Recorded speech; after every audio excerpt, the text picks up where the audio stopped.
নোয়াখালী। আচ্ছা, আবার বলেন। আমার বাড়ি নোয়াখালী। আমি এখান থেকে চিকিৎসা নিচ্ছি। এখন আবার ডাক্তারের সাথে দেখা করার জন্য আসছি। বাড়ি নোয়াখালী কোথায়? নোয়াখালী সদর মাইজদি, কোন গ্রাম? অশ্বদিয়া গ্রাম। অস্ট্রেলিয়া গ্রাম। কি অশ্বদিয়া গ্রাম। অশ্বদী গ্রাম, কি অসুবিধা হয়েছিল? অসুবিধা হয়েছিল আমার এখানে, আমার টিউমার হয়েছিল অনেক জায়গায়। কোন কোন জায়গায় ছিল? আমার হাঁটুর নিচে আসিল, রানের গোড়া আসিল, বুকে আসিল, এখন অনেক জায়গায় ছিল পুরা শরীরে। এখন ইনশাল্লাহ আমি ট্রিটমেন্ট নিতেছি, এ পর্যন্ত নিতে আসি। কত সালে ছিল প্রথম? প্রথম আমি 1909 সালের থেকে আসছি। 2009 সালে? যে তারপর চিকিৎসা নিয়েছিলে 2 বেলা, নিয়ে বন্ধ করছিল? হ্যাঁ, তারপর আবার আবার নিছিলাম। 2017-তে আসছিল? জি হ্যাঁ, কেমোথেরাপি নিয়েছিল না? জি। কিরকম খরচ হইতো বলুন তো তখন?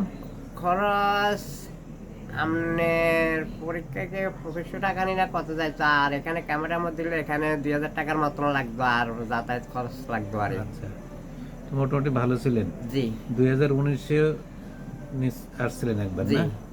তারপর আর আসা হয়নি? যে না, আর আশা হয় নাই। উনি মূলত 2009 সালের নন-হজকিন লিম্ফোমার রোগী। তো ওই আর্থিক অনটনের জন্য সময় মতন চিকিৎসা নেওয়া যায় সম্পূর্ণ করতে পারেন নাই, তাই তো? জি হ্যাঁ, জি। হুম, ওনার আর্থিক তো মোটামুটি এতদিন ভালো ছিলেন, জি প্রায় 15 বছর হয়ে গেছে। হয়েছে। হ্যাঁ, চিকিৎসা কিন্তু কমপ্লিট করতে পারেন নাই, তারপর আলহামদুলিল্লাহ ভালো আছে। আলহামদুলিল্লাহ। তাই এখন গোটা ছিল আর কি, শরীরে অসুবিধা হতো? এখন আমার জ্বর হতো নাকি? জ্বর হয়, কদিন পর পর জ্বর হয়। হুম, আর তার তো গায়ে অ্যালার্জি, মানে চুলকায়। আচ্ছা। আর আমি চোখে এখন ঝাপসা ঝাপসা দেখি, চোখে হ্যাঁ, খুব ঝাপসা দেখি। জ্বরের সাথে কি ঘামটাম হতো নাকি? হ্যাঁ হ্যাঁ, গাম হতো। ঘাম হতো কখন, রাত্রে না দিনে? রাত্রে রাত্রে, পিঠে বেশি? পিঠে।